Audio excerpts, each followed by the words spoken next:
गन्ने का जूस शरीर के लिए कितना लाभदायक और कितना नुकसानदायक, इस पर आज चर्चा करेंगे। मैं doctor Ranbir Sharma, exact Ayurveda channel के माध्यम से आपके बीच में।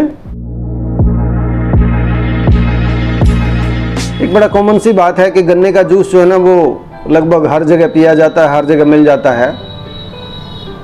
तो ये कितना शरीर के लिए फ़ायदेमंद है और कितना नुकसानदायक है, क्या इस पर कभी कोई सोचता है? गन्ना जो है वो हमारे शरीर के लिए बहुत ही लाभदायक है।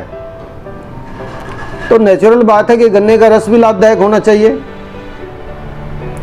लेकिन जो चीज़ एक बार हवा के संपर्क में आ जाती है, ओपन हो जाती है, तो उसको लेने से वायु का प्रकोप होने के आसार उसमें आ जाते हैं, हो जाते हैं।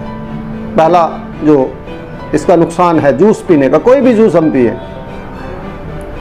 दूसरा, गन्ने का जब जूस निकालते हैं तो हमें उस गन्ने का ये नहीं पता होता वो कितने दिन का पुराना गन्ना है। अगर वो गन्ना कहीं ना कहीं ज़्यादा पुराना है और वो सूख गया उसका रस, तो उसमें एक अम्लीयता पैदा हो जाती है और जिसका पीने वाले को पता नहीं लगता, और वो हमारे शरीर में एक टॉक्सिसिटी का काम करता है, जिससे बुखार और इस तरह के और भी रोग पैदा होने के, डायरिया और इन्फेक्शन पेट के अंदर, वो सब पैदा होने के चांस बन जाते हैं। तीसरा, गन्ना जब हम चूसते हैं तो बड़े ध्यान से उसको साफ सुथरा करके चूसते हैं और उतना ही गन्ने का उपयोग करते हैं जितना वो अच्छा होता है।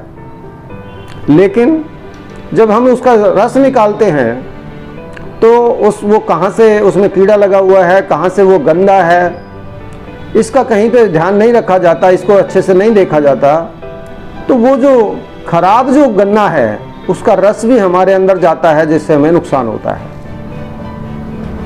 तो इसलिए गन्ने का जो रस है उसको रूटीन में ना पिए, उसको ये समझ के ना पिए कि जहाँ मर्जी गन्ने का रस मिल गया और पी लिया, ये स्वास्थ्य के लिए बहुत लाभकारी होगा। सिर्फ कुछ विशेष परिस्थितियों में या ओकेजनली कभी स्वाद के लिए उसको यूज करें। विशेष परिस्थितियां क्या हैं कि जब आपके शरीर में डिहाइड्रेशन होने वाला हो, जब आपके शरीर को ग्लूकोज की एक्स्ट्रा आवश्यकता हो,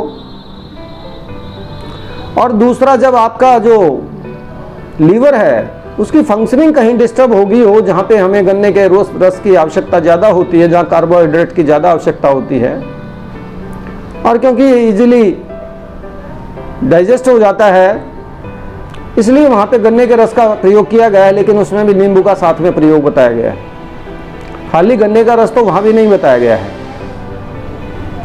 इसलिए गन्ने के रस को विशेष परिस्थितियों को छोड़ के रूटीन में प्रयोग ना करें, ये मेरा आपसे एक एडवाइस है। धन्यवाद।